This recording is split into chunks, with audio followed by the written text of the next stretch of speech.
series tertentu yang memang mengajarkan bagaimana untuk bisa merilis soal trauma Saya ini. suka nih kalau hostnya udah Riset belajarin. ya. ada Yes. series yang memang bisa dipelajari untuk bisa rilis soal trauma. Tapi Yes, yes. apakah artinya trauma ini bisa dalam tanda kutip ya disembuhkan tanpa kita datang ke profesional? Istilahnya kita bisa self learning dan bisa exercise di rumah. Ada beberapa memang ketika trauma itu bisa hilang sebenarnya bisa juga secara naturally hilang.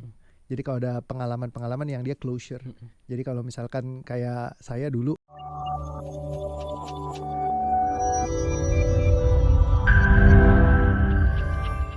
Kali ini kita masih membahas soal fakta versus mitos dari sebuah trauma.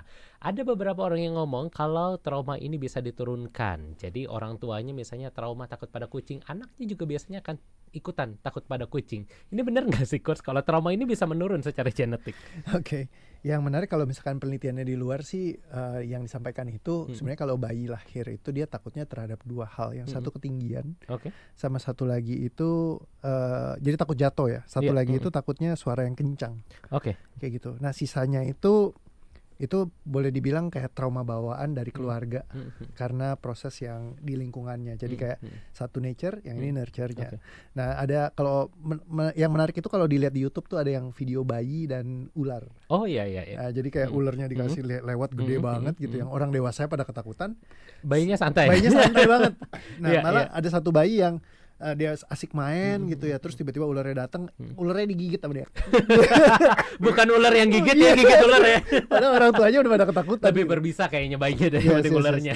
Nah jadi sebenarnya bisa jadi ketakutannya kita itu bukannya sekedar dibawa aja, tapi lebih banyak dari karena kita pelajari di sepanjang kehidupan kita.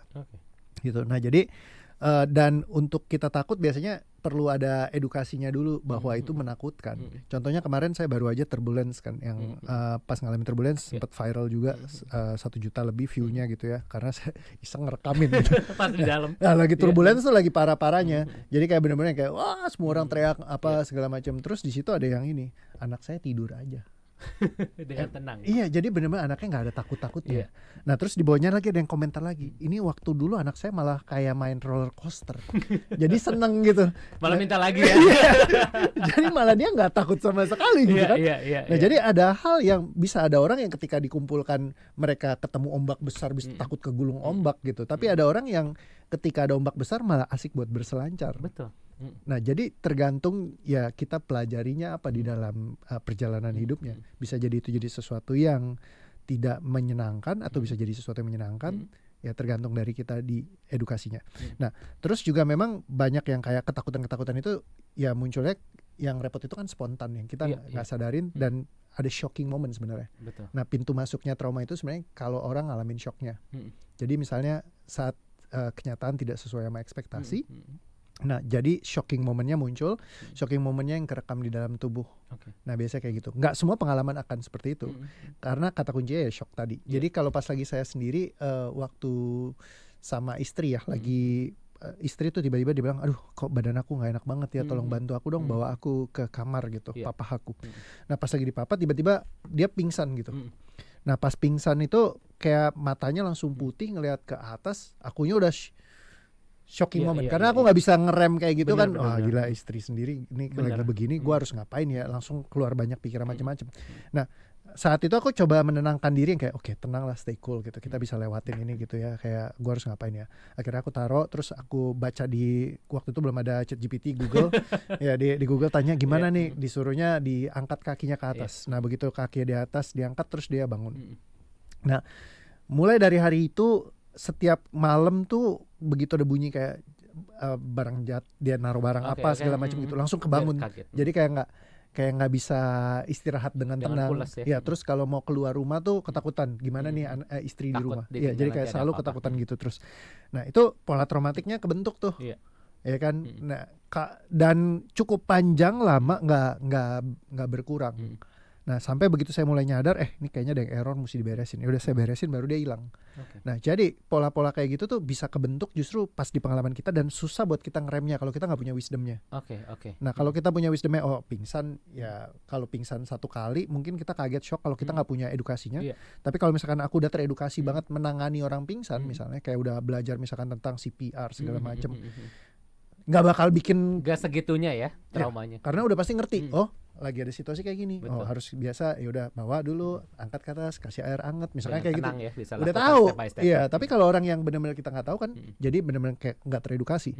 Nah jadi itu bisa dari situ. Terus kalau misalkan secara genetik bisa turun, itu ada banyak penelitiannya kayak epigenetics, terus juga neuroplasticity gitu ya. Jadi trauma ada yang diturunkan nggak? Kalau misalkan dari penelitiannya Michael Mini ada. Jadi kayak ketika genetiknya DNA-nya itu turun, dia ada kayak proses metilasinya. Jadi kayak ada sesuatu yang nyangkut ketika memang ibaratnya bayi itu dilahirkan dari ibu yang bermasalah. Iya.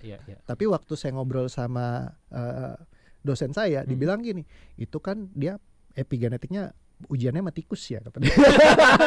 Bukan pada manusia. Bukan pada manusia, kata dia. Iya. Jadi apakah manusia akan sama ya? Belum tentu kan. Jadi tapi kalau gen tikusnya dites yang memang Ada yang ikut. ya begitu tikusnya ini memang nggak dirawat dengan baik, begitu dia melahirkan anak lagi, si anaknya ini punya proses metilasi yang sama. Nah tapi ketika dioper ke yang bermasalah ini ke ibu yang baik, yang nurturing dan ngerawat si tikusnya itu, ternyata proses DNA yang ada metilasinya itu, metilasinya selesai prosesnya. Bisa berubah. Iya, jadi bisa berubah. Oke, Jadi ketika nature mungkin membawa sesuatu, tapi begitu nurture-nya dirapihin lagi, ternyata itu bisa bantu mereka untuk bisa berubah juga. Nah, dan dari neuroplasticity juga kita belajar bahwa tubuh kita tuh plastisitasnya bisa banget untuk kayak ditata ulang. Sehingga walaupun kita punya proses trauma segala macam, dia nyangkut di masa lalu, kabar baiknya ya bisa diberesin. Kalau tahu caranya. Kalau tahu caranya, itu yang jadi penting. Kalau nggak ngerti. Kalau nggak ngerti, itu yang jadi PR besar ya. Betul. Tapi ini menarik Sobat Sonora. Jadi banyak orang kadang menyalahkan keadaan. Ya memang saya dari orang tua begini, keluarga saya begini. Tapi ternyata kabar baiknya adalah bahwa ini semua bisa diputus, bisa dirubah. Semua tergantung pada keputusan kita masing-masing untuk seperti apa menjalani kehidupan kita ke depan. Asal tahu caranya tadi. Asal tahu caranya. Asal tahu caranya. Nah, Coach, ini kan untuk tahu caranya. Yeah. Ini juga menjadi satu PR tersendiri. Yes. Sempat lihat di TikTok Coach Reo, Yeah. ini ada series tertentu yang memang mengajarkan bagaimana untuk bisa merilis soal trauma ini. Saya suka nih kalau hostnya udah Riset belajarin. ada series yang memang bisa dipelajari untuk bisa rilis soal trauma. Tapi Yes. apakah artinya trauma ini bisa dalam tanda kutip ya, disembuhkan tanpa kita datang ke profesional? Istilahnya kita bisa self learning dan bisa exercise di rumah. Ada beberapa memang ketika trauma itu bisa hilang sebenarnya, bisa juga secara naturally hilang. Jadi kalau ada pengalaman-pengalaman yang dia closure. Jadi kalau misalkan kayak saya dulu, saya pernah ada problem di fisiosomatik ya. Jadi kayak ketika saya tuh selalu berdeham. Jadi kalau misalkan lagi ngomong gini kayak Oh iya. jadi ada orang yang kayak gitu kan. Betul, sering ya kadang-kadang kan ya. Saya itu ada DPM-nya, dehem per menit. Jadi setiap kali di akhir sentences abis ngobrol segala macam, pasti saya akan akhiri dengan kayak gitu. Nah itu saya nggak tahu apa yang salah, cuman saya dikasih tahu sama, dulu waktu pertama kali saya belajar tentang hipnoterapi, dibilang katanya ini biasanya keterkaitan dari sesuatu yang mau diucapkan tapi ketahan. Nah jadi saya bingung nih, tapi nggak tahu apa yang salah kan. Saya coba dicari tahu, nggak ketemu. Saya periksa ke dokter dari level biologis, nggak ketemu juga gitu. Ibaratnya ini mungkin hormon yang berlebihan segala macam, tapi nggak ketemu titiknya di mana.